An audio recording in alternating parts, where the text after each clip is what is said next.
সিরিয়ালে 7-8টা মেয়ে বসে থাকে, দর্শক কি গান শুনে নাকি ওই শিল্পীদের চেহারা দেখে? একটা কথা বলি, এই কথাটা কে কিভাবে নেবেন সেটা আমি জানি না, বাট ক্যামেরাও চলতেছে। আমি আপনাদেরকে সাধুবাদ জানানোর, কৃতজ্ঞতা জানানোর একটাই কারণটা হচ্ছে আমার বোন একটি কথা বলেছে, যেই মানিকগঞ্জের মানুষ, টাঙ্গাইলের মানুষ, ফরিদপুর ডিস্ট্রিক্টের মানুষ, এরা বিচার গান শুনতে জানে। এদের কাছ থেকে প্রকৃত বাউল গান শেখার, বাউল গান বোঝানোর মতো অনেক সুযোগ আছে। এরা হলো সেই রকম শ্রোতা যারা গানকে নিজেরা ভাতের মতো আহার করে, গান থেকে তারা কিছু নেওয়ার চেষ্টা করে, গান থেকে মানুষকে কিছু দেওয়ার চেষ্টা করে। ও বাজান, গানের এখন এমন পরিস্থিতি হয়ে গেছে, আমি বাংলাদেশের একটা অঞ্চলে, একটা জেলায়, আমি জেলার নাম বলবো না, আমি গান করা বন্ধ করে দিয়েছি। বলতে পারেন আপনার মতো একটা শিল্পী গান বন্ধ করলে কি না করলে কি, আরে আমি আমার চিন্তা করি, কে বন্ধ করলো কে বন্ধ করলো না সেটা আমার দরকার নাই। আমার জ্ঞান, আমার বিচার আমার কাছে চলে আসছে। আমি সেই জন্য ওই জেলাতে এখন গান করি না, যেই জেলাতে মনে করেন যে যেই মঞ্চেতে একসাথে 7-8টা মেয়ে বসিয়ে রাখে, এক একটা 2টা করে গান গায় সারা রাত্র। একটা শিল্পী 2টা গানের বেশি গাইতে পারে না, একটা গানের ভিতরে 20,000-30,000 টাকা বকশিশ নিয়ে বসে। আমি প্রশ্ন করি, যেই মঞ্চে এক সিরিয়ালে 7-8টা মেয়ে বসে থাকে, দর্শক কি গান শুনে নাকি ওই শিল্পীদের চেহারা দেখে? আধ্যাত্মিকতার কি পায় ওখানে? আমি সেই জেলায় আমি গান বন্ধ করে দিয়েছি। এরা ভালো পেমেন্ট দেয়, 1 লাখ টাকা দিয়েও শিল্পী নিয়ে যায়, বাদ্যযন্ত্র নিতে হয় না,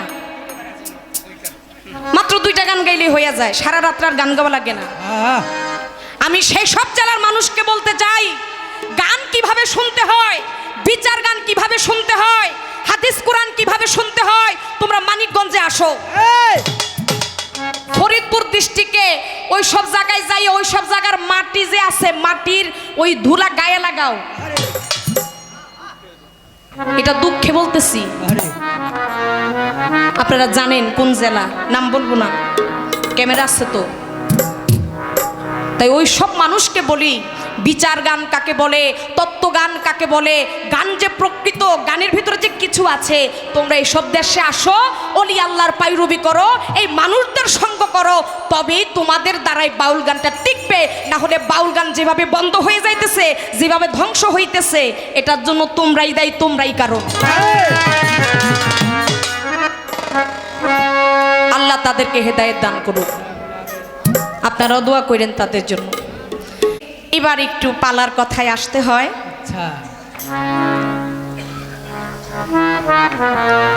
আমি বলেছিলাম রসুল দেখার, নবী দেখার মাধ্যম আছে, মাধ্যম হলো 2টা, মনে আছে নি আপনাদের? একটা আমি মুখ দিয়ে প্রকাশ করছি, আরেকটা আমি প্রকাশ করি নাই। বলছিলাম যে আরেকটা মাধ্যম, এটা হলো চন্দ্রা সরকারের কাছে, এটা চন্দ্রা সরকারই প্রকাশ করবে, এটা বলবে, এটা হলো তার দায়িত্ব।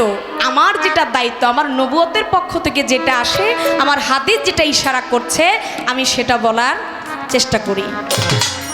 এখন বলার পরে আমার বোন বলতেছে, সত্য যেটা এটা আপনি প্রকাশ করবেন, সত্য বলতে এত ভয় কিসের, আমি আপনার পাশে আছি না। হ্যাঁ, এরকম একজন সঙ্গী হইলেই চলে।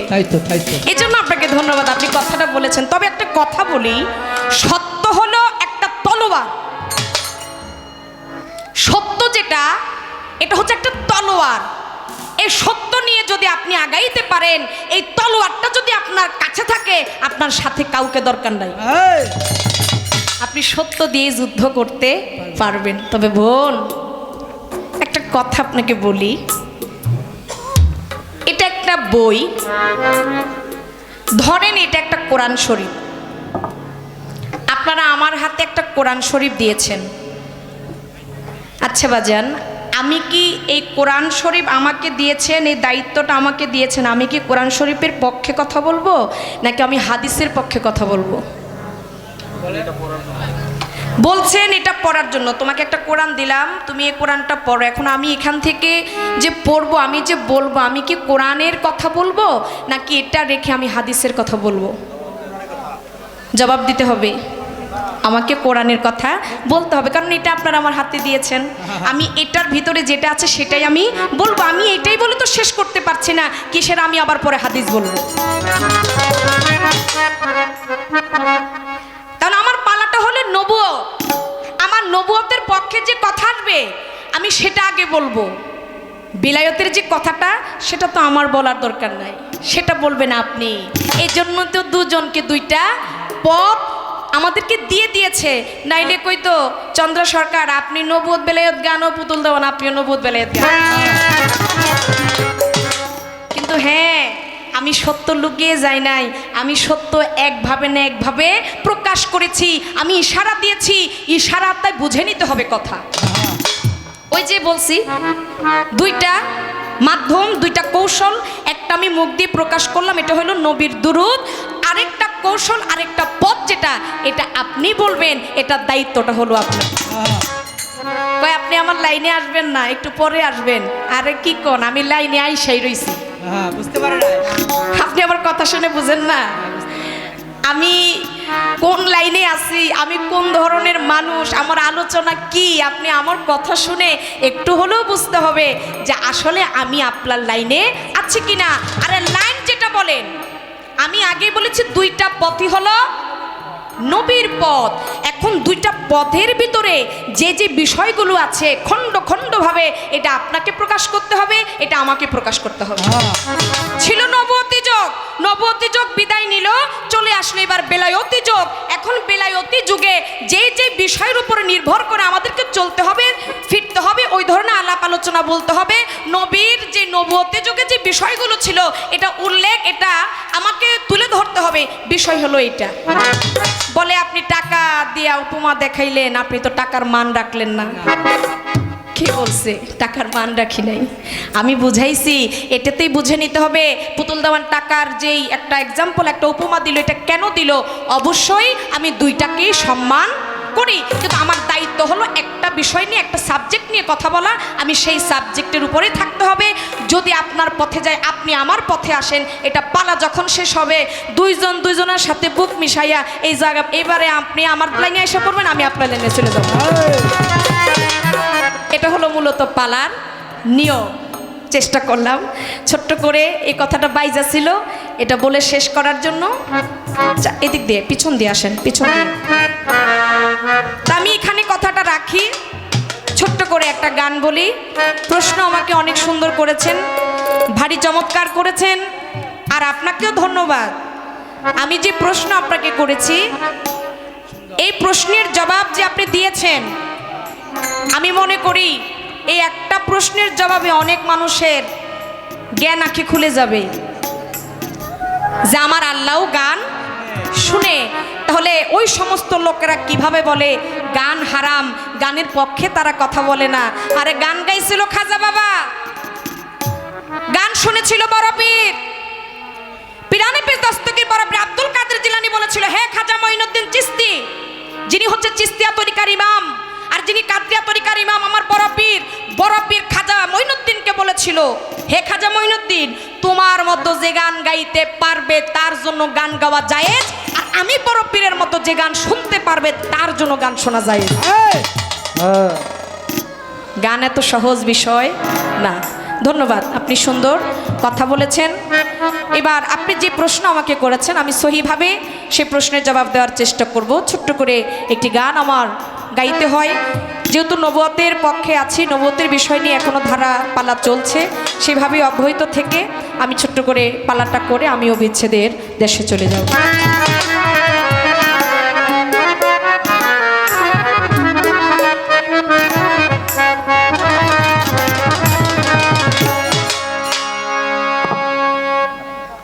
দিতে নেন। দেখেন, নবী নাম আপনি যতই মুখে জপেন, ওই নামের প্রতি আপনার মহব্বত থাকতে হবে। মুহাম্মদের নাম আপনি এই মুখে আপনি যতই নেন না কেন, মুখ দিয়ে যে আপনার প্রেম, সেটা অন্তরেও সেই প্রেম থাকতে হবে। দেখেন, আমার দয়াল নবীর অনেক সাহাবীগণ ছিল, 4 জন খলিফা ছিল। তার ভিতরে ওমর, যিনি একদিন তিনি একটি জায়গার ভিতরে তিনি বসা ছিলেন। হযরতে ওমর রাদিয়াল্লাহু তাআলা আনহু, সেই ওমর একদিন যখন ঘটনাক্রমে একটি জায়গার ভিতরে বসেছিল, বসা থাকা অবস্থায় তিনি যখন উঠবে, তিনি আর উঠতে পারে না। আচ্ছা, আপনারা যে এখানে বসছেন, আছে না অনেকে অনেকক্ষণ বসতে বসতে পায়ের ভিতরে একটা ঝিঝি চলে আসে, এটাকে কি বলেন আপনারা? ঝিঝি তো বলে, হ্যাঁ, একটা ঝিঝির একটা কেমন জানি হয়, পাটা মনে হয় যে অবশ হয়ে গেছে, ঝিমঝিম করে, যে যেভাবে বলে বিষয়টা। ওমর যখন মজলিসের ভিতরে বসলেন, তিনি লক্ষ্য করে দেখে তিনি বৈশাই রয়েছে, তিনি আর উঠতে পারে না। তিনি যে উঠবে, মানে তার পাটা অবশের মতো হয়ে গেছে, উঠতে পারে না। পাশে একজন সাহাবী ছিল, বলে আপনি ওঠার জন্য এত চেষ্টা করেন, আপনি উঠতে পারেন না কেন? বলে হঠাৎ করে আমার পায়ের কি হলো, পাটা মনে হয় যে অবশ হয়ে গেছে, কেমন জানি ঝিমঝিম করছে আমার পাটা, আমি তো উঠতে পারছি না। ওই সাহাবী বলে, আপনি একটি কাজ করেন, আপনার জীবনের সবচাইতে প্রিয় বস্তু, প্রিয় যে নামটি আছে, আপনি সেই নামটি জপেন, দেখেন আপনি সেই নামে আপনি দাঁড়াইতে পারবেন। সুবহানাল্লাহ। হঠাৎ করে মনে পড়ে গেল আমার দয়াল নবীর কথা। নবীর নাম নেওয়া মাত্র সাথে সাথে ওমর ওই জায়গা থেকেই সাথে সাথে দাঁড়িয়ে গেলেন। সুবহানাল্লাহ। তাহলে দেখেন মুহাম্মদের নামের জোশ কত। এই নাম যদি কেহ হৃদয় ভরে নিতে পারে, এই নামের সম্মান যদি কেহ দিতে পারে, এই নামের উসিলায় আমার আল্লাহ চাইলে তার সারা জীবনের কি গুনাহ মাফ করে দিতে পারে। মুহাম্মদ নামে যতই জপি ততই মধুর লাগে, মুহাম্মদ নাম যতই জপি আমি, মুহাম্মদ নাম যতই জপি ততই মধুর লাগে, মুহাম্মদ নাম যতই জপি ততই মধুর লাগে, মুহাম্মদ নাম যতই জপি। ওই নামে এত মধু মাখা, নামে এত মধু মাখা, কে জানি তুই আগে, কে জানি তুই আগে, মুহাম্মদ নাম যতই জপি ততই মধুর লাগে, দিনের নবীর নাম যতই জপি।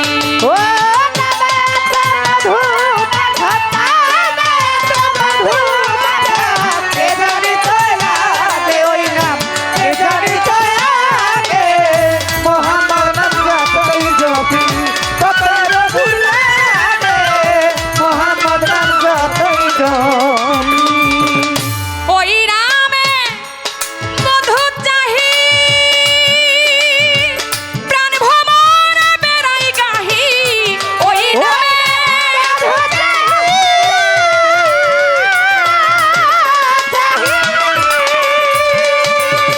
প্রাণ ভ্রমণ বেড়াই গাহি, নিত্য ওই নামিয়া এলাহি, নিত্য ওই নামিয়া এলাহি, ওই নামে যেন জাগে আমার, ওই নামে যেন জাগে, মুহাম্মদ নাম যতই জপি ততই মধুর লাগে, মুহাম্মদ নাম যতই জপি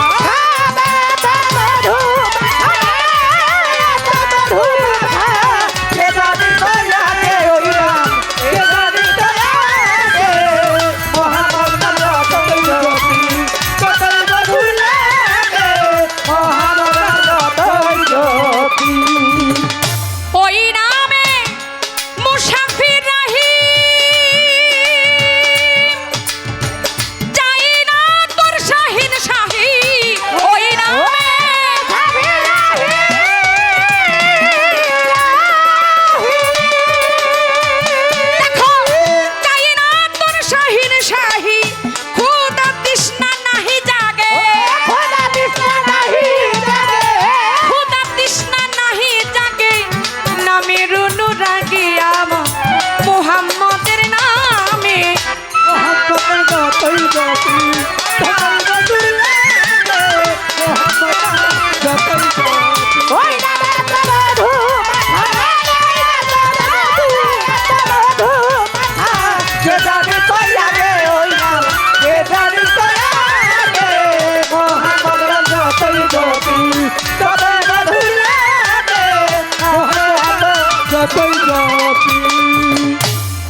বাজান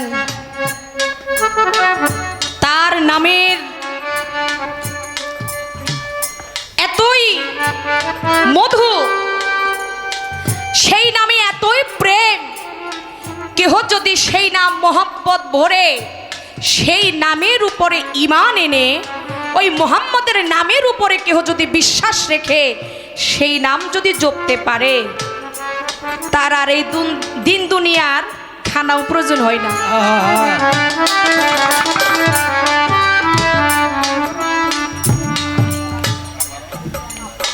একটা মানুষ বাহ্যিকভাবে এই দুনিয়াতে 21 দিন পর্যন্ত ওই মানুষটি না খেয়ে বাঁচতে পারে। বিজ্ঞানীরা এটা বলেছেন। কতদিন? 21 দিন পর্যন্ত। আর একটা মানুষ সে যদি নবীর নামের প্রতি মহব্বত রেখে, নবীর নাম এই হৃদয়ে রেখে সে যদি সারা জীবন বলে আমি এই দুনিয়া ভিত্তিক যে খানা আছে আমি এই খানা খাবো না, আমি মুহাম্মদের নামে আমি বেঁচে থাকবো, আচ্ছা ওই মানুষটা কি বেঁচে থাকতে পারবে না? কি পারবে না? আল্লাহ চালে, আল্লাহ চাইলে সবই সম্ভব। যেই নবীর জন্য এই দুনিয়া সৃষ্টি হয়েছে, আমার আল্লাহ বলে এই পৃথিবীতে 18,000 মাখলুকাতের মাধ্যমে আকাশ বাতাস চন্দ্র সূর্য গ্রহ তারা নদী নালা খাল বিল পশু পাখি জিন ইনসান আরো যা আছে ইত্যাদি মানব জাতির কল্যাণের জন্য যা কিছু আমার আল্লাহ সৃষ্টি করছে সবকিছু আমার মুহাম্মদই সৃষ্টির কারণ। যেই নবীর জন্য আমার আল্লাহ তার সমস্ত ফেরেশতাদেরকে নিয়ে আমার আল্লাহ নিজেই দুরূদ পাঠ করে। সুবহানাল্লাহ। মুহাম্মদের নামের দুরূদ পাঠ করে। যেই নবীর জন্য এত কিছু হয়েছে, তাহলে সেই নবীর নামের প্রতি মহব্বত প্রেম থাকতে হবে। নবী আমরা দেখি না, নবী আমরা দেখি না, কিন্তু আমার নবী আছে। নবী জাহিরি ভাবে আছে, নবী আমার হাকিকি অবস্থায় আছে, নবী আমার মালাকি রূপে আছে, ভাষারি রূপে আমার নবী আছে। দেখার মতো চক্ষু দরকার। কোন চক্ষু? জাহিরি চক্ষু দিয়ে দেখবেন না, হৃদয়ের চক্ষু দিয়ে আমার নবীকে দেখার প্রেম জাগ্রত করেন। নবী যেখানেই থাকুক না কেন, আপনার প্রেমে আমার নবী আপনাকে ধরা দিবে। দয়ার নবী, মায়ার নবী, দয়ার নবী, মায়ার নবী, কোথায় রইলে লুকাইয়া দেখা দেন গো দয়াল নবী, একবার আসিয়া দেখা দেন গো দয়াল নবী, একবার আসিয়া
ভেসে যায় নয়নের জলে, বুক ভেসে যায় নয়নের জলে, বুক ভেসে যায় নয়নের জলে, কেমনে থাকি ভুলিয়া, দেখা দেন গো দয়ালো নবী আপন জানিয়া। দয়াল নবী মায়ার নবী আমার, দয়াল নবী মায়ার নবী, কোথায় রইলেন লুকাইয়া, দেখা দেন গো দয়াল নবী একবার আসিয়া।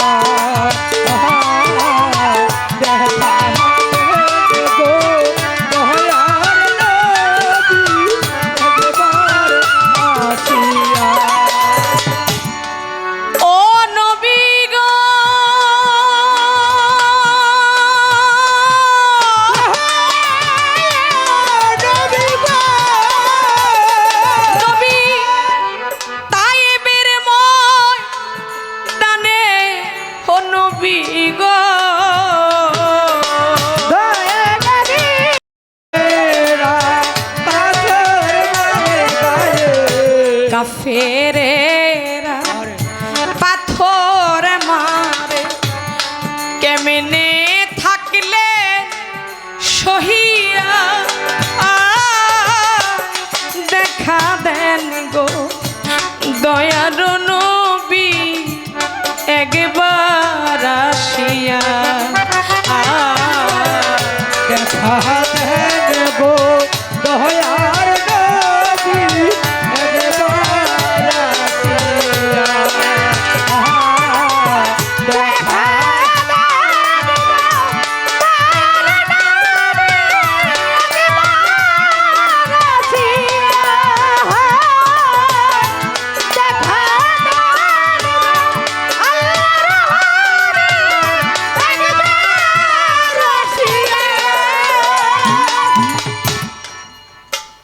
আমার দিনের নবী, তিনি যে আঘাত মানুষের কাছ থেকে পেয়েছে বাবা,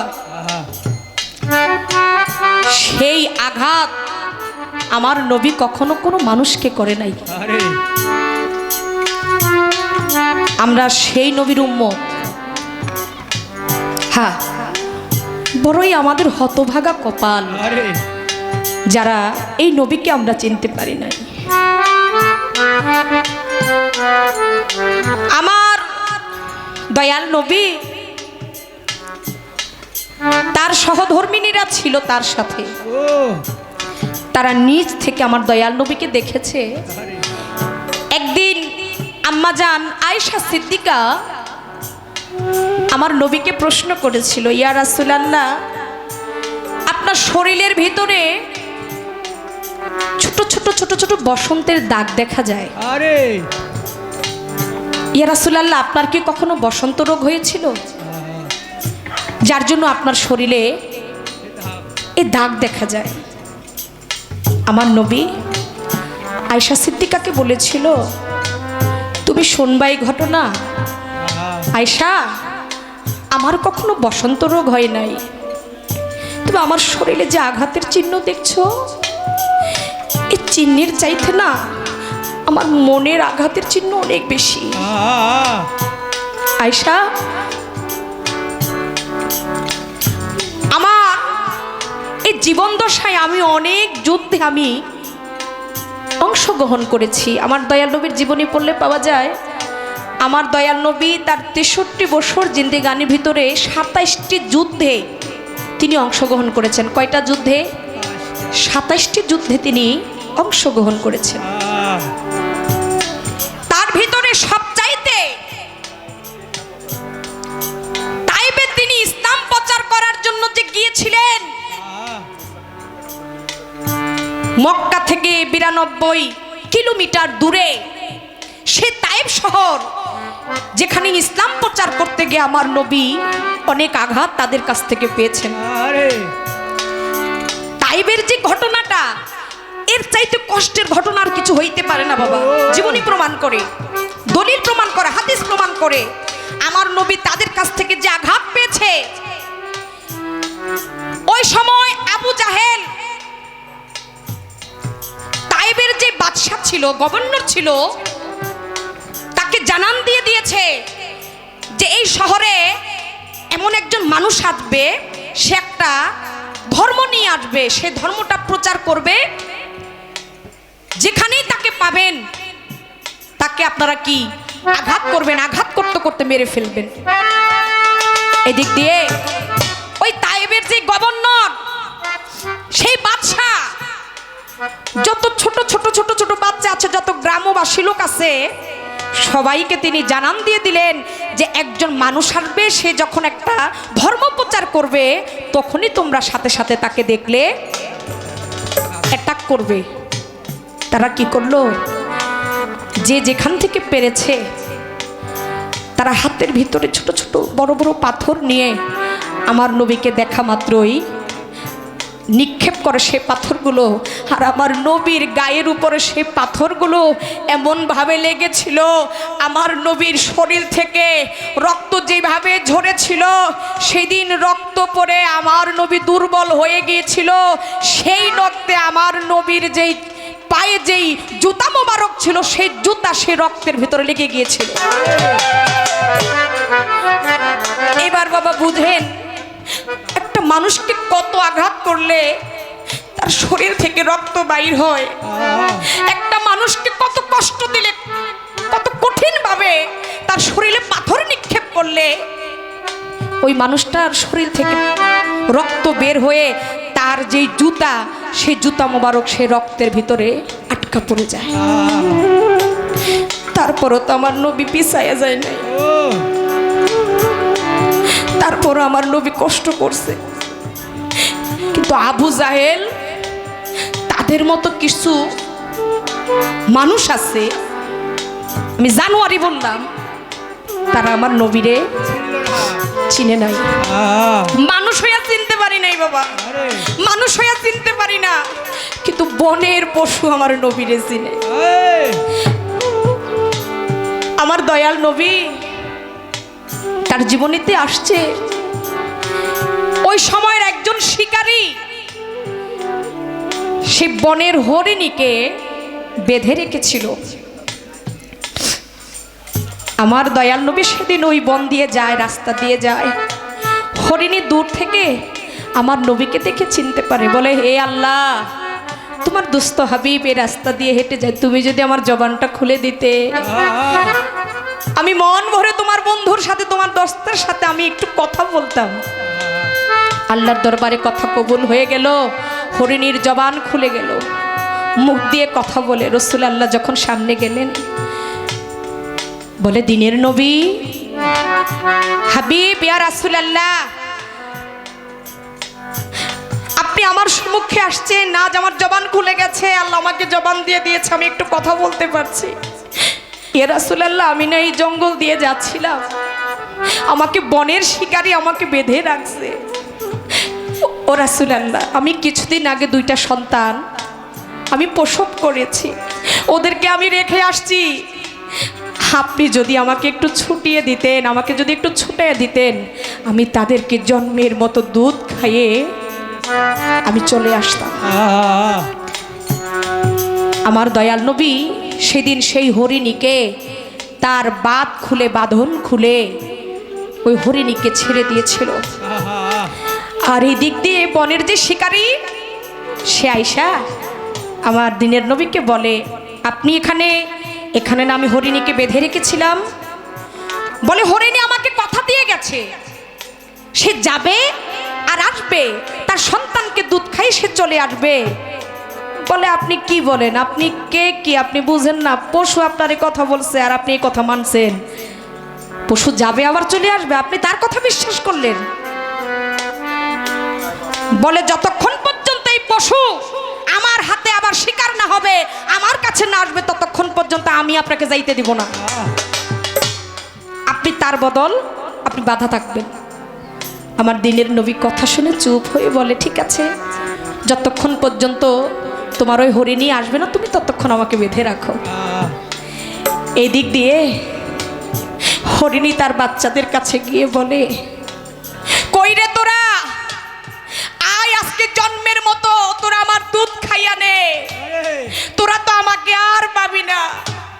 সন্তানেরা মায়ের কান্না দেখে বাচ্চারা বলে, ও মা, মা দুধ খাবো তো পরে, তুমি এত করুণ সুরে কেন কাঁদো? এরকম তো তুমি আগে কখনো কাঁদো নাই, জন্মের মতো দুধ খেয়ে নিব কেন মা?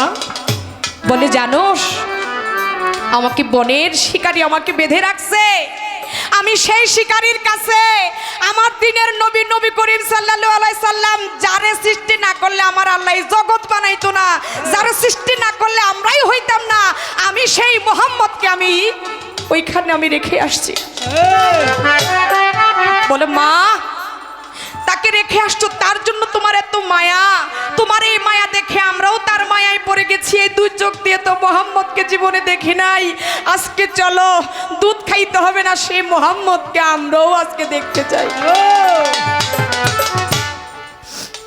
হরিণীর সাথে বাচ্চারাও চলে গেছে। ওই যে শিকারী দূর থেকে দেখে, আগে বাবা হরিণী ধরছে একটা, এখন ওই একটার সাথে আসতেছে দুইটা। কাছে আসার পর বলে, আমি এটা কি দেখলাম? আমার দিনের নবীকে বলে, এটা কি হলো? আমার দয়াল নবী বলে, তুমি না বলেছিলা পশু কখনো কথা দিয়ে কথা রাখে না? তুমি না বলেছিল এই হরিণী আর আসবে না? এই হরিণী তার কথা ঠিক রেখেছে, সে ঠিকই তোমার কাছে ধরা দিয়েছে, কিন্তু তুমি কথা রাখতে পারলে না। সাথে সাথে হরিণীর যেই শিকারী ছিল সেই শিকারীর জ্ঞান খুলে গেছে। বলে, হায় হায়, তিনি কি বললেন মুখ দিয়ে? উনি কে? উনি তো কোনো সাধারণ মানুষ হইতে পারে না, যার কথায় যাকে কথা দিয়ে বনের পশু তার কথা রাখার জন্য তার কাছে চলে আসছে, তাহলে আমি তাকে চিনতে পারলাম না। সেদিন সাথে সাথে আমার দয়াল নবীর চরণে পড়ে গিয়েছিল সে বনের শিকারী, বলে, আমাকে মাফ করে দেন, আমি আপনাকে চিনতে পারি নাই। আমার নবীর হাতে সেদিন কালেমা পড়ে তিনি ইসলাম ধর্ম গ্রহণ করেছেন। সুবহানাল্লাহ। তাহলে বাজান, বনের পশু হইয়া নবীরে চিনে, নবীর প্রতি প্রেম রাখে, মহব্বত রাখে, আর আমরা এই দুনিয়ায় তার জন্য আইসা, যার জন্য আল্লাহ তামাম দুনিয়া বানাইছে, যার জন্য এত কিছু বানাইছে, আমরা মানুষ হয়ে আমরা তারেই চিনি না। তাই নবীর প্রতি মহব্বত রাখেন, ভালোবাসা রাখেন। নবীর প্রতি ভালোবাসা, প্রেম, মহব্বত রাখলে আমার আল্লাহ অবশ্যই আপনাকে কবুল করে নেবে।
উম্মতি বলে ডাকে নবী, উম্মতি বলে ডাকে নবী, ইয়া উম্মতি বলে ডাকে মদিনাতে শুইয়া দেখা দেন গো দয়ার নবী, একবার আসিয়া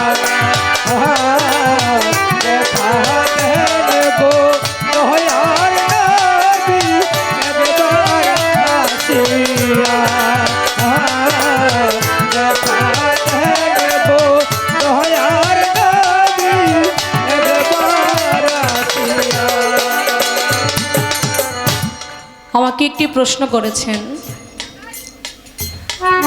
আমার দয়াল নবী সবাইকে হুঁশিয়ারি করলেন, তোমরা জুব্বুল হুজুম থেকে সবসময় ফানা চাও, এটা কি? আমার দয়াল নবী সবাইকে হুঁশিয়ারি করলেন। এবং শুধু তাই না, জাহান্নাম পর্যন্ত প্রতিদিন দলিলে আসছে 400 বার তার থেকে ফানা চায়। বাহ, কত গুরুত্বপূর্ণ একটি কথা, কত মারাত্মক একটি কথা। শুধু মানুষকেই হুঁশিয়ারি করে নাই, আবার এর ভিতরে মানুষের চাইতেও যেটা মানুষ বেশি ভয় পায় সে দোজক ও জাহান্নামও প্রতিদিন 400 বার তার থেকে ফানা চায়। দলিলে আসছে এটা জাহান্নামের একটি কূপ, এটা জাহান্নামের ভিতর আরেকটা জাহান্নাম। ভালোর ভিতরে ভালো থাকে, মন্দের ভিতরেও মন্দ থাকে। একটা হলো সাধারণ, আরেকটা হলো খুব গভীর। সাধারণ আপনি সেটার সাথে মিলাইতে পারবেন না। সাধারণ অসাধারণ, ভালো মন্দ সব কিছুর চাইতে সব কিছুর হিসাব করা যাবে না, এটা ভিন্ন ভিন্নভাবে এটা রূপ নিয়েছে। এখন তার কথা হইল, ওইখান থেকেই আমার দয়াল নবী সবাইকে ফানা চাইতে বলেছে।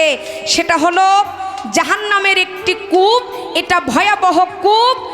আর এটা কাদের জন্য ইঙ্গিত করা হয়েছে? এই কূপে তাদেরকে নিক্ষেপ করা হবে। কাদেরকে? এই জন্য বেশি বেশি ফানা চাইবেন, ক্ষমা চাইবেন। কাদেরকে নিক্ষেপ করা হইবে এই কূপে, এই ভয়াবহ কূপে? এটা জাহান্নামের ভিতরে আরেকটি ভয়াবহ কূপ। যেই মানুষেরা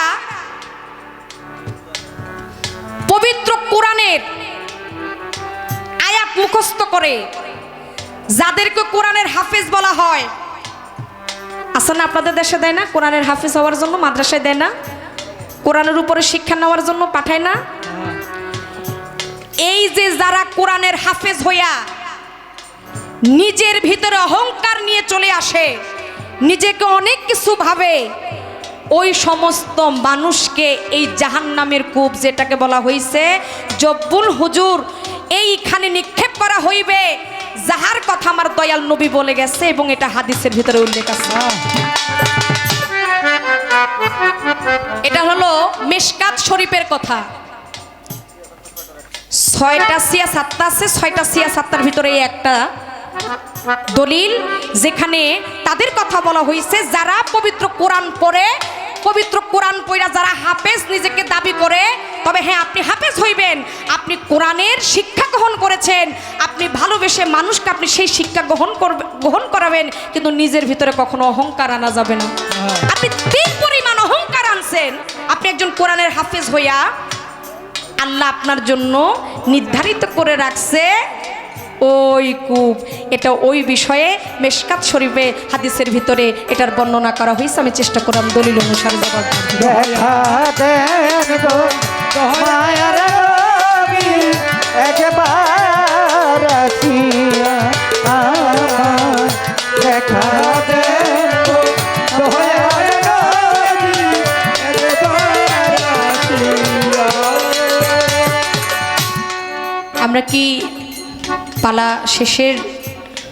শেষ? পুরস্কার আছে? আচ্ছা, একটু পরে দেন তাহলে। আমি আর তাকে কোনো প্রশ্ন করলাম না নাকি? আচ্ছা, এটা আমি কমিটি থেকে জেনে নিলাম। কমিটি আমাদেরকে পালা দিয়েছে, কমিটি নিষেধ করেছে। 2টা বেজে গেছে,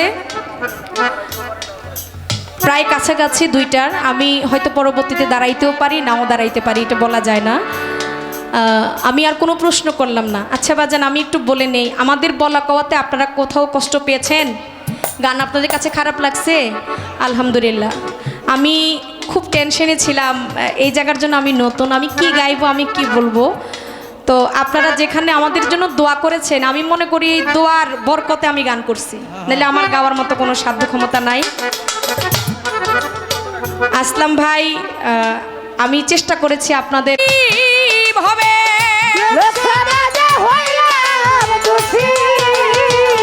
বন্ধু ফকি লোক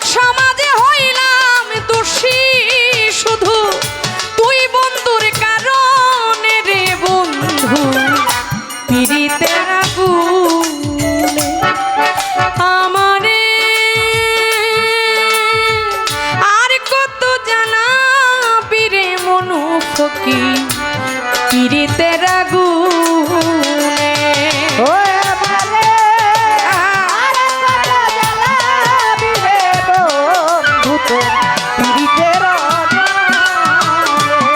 ও আমারে আরে কত জ্বালাবি রে বন্ধু তোর পীড়িতের ওরে যারে তুমি মন দিয়াছ দরদি আদরে যতনে বান্ধ আদরে যতনে হাইরে যারে তুমি মন দিয়াছে ও দরদি আদরে যতনে হাইরে আদরে যতনে ধরো যারে তুমি মন দিয়াছ মনুপকি আরে আদরে যতনে দরদি আদরে যত এখন দুশ্মনের পাইয়া কাছে ধর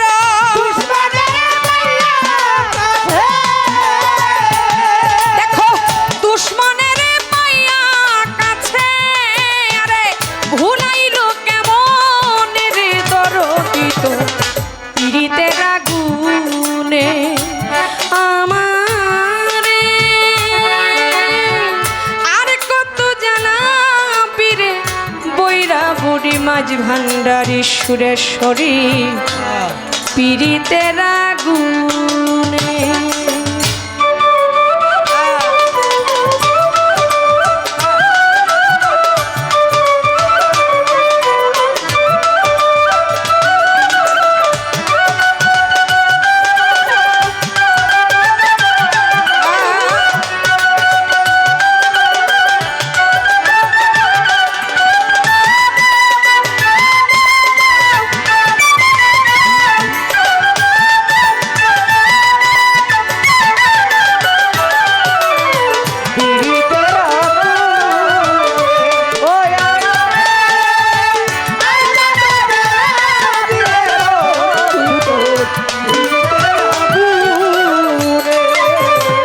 সাথীরে হা রানোরে ব্যথা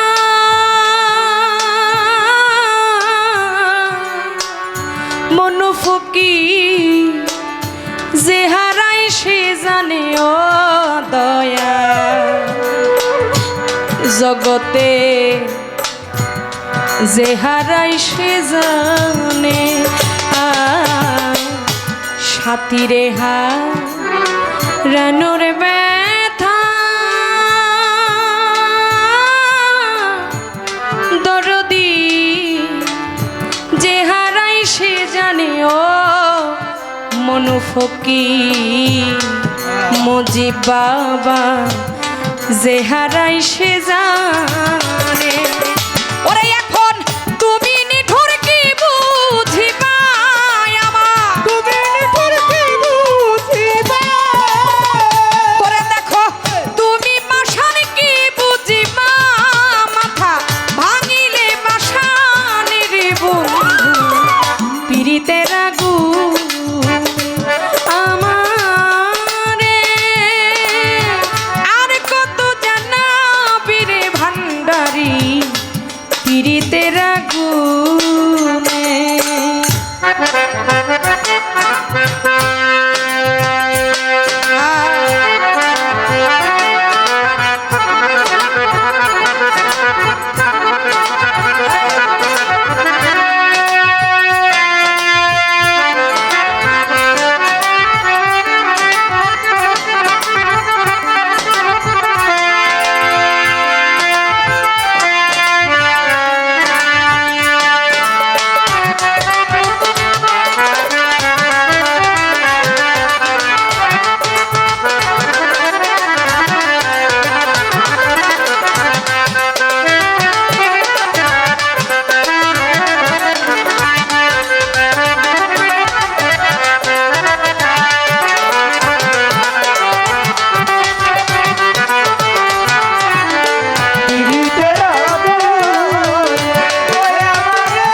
তোমার যদি না হয় দয়া,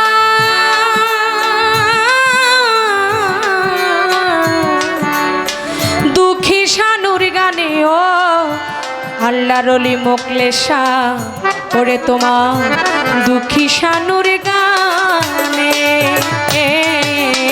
তোমার যদি না হয় দয়া, ও দরদি দুঃখী সানুর গানে হাইরে, দুঃখী সানুর গানে।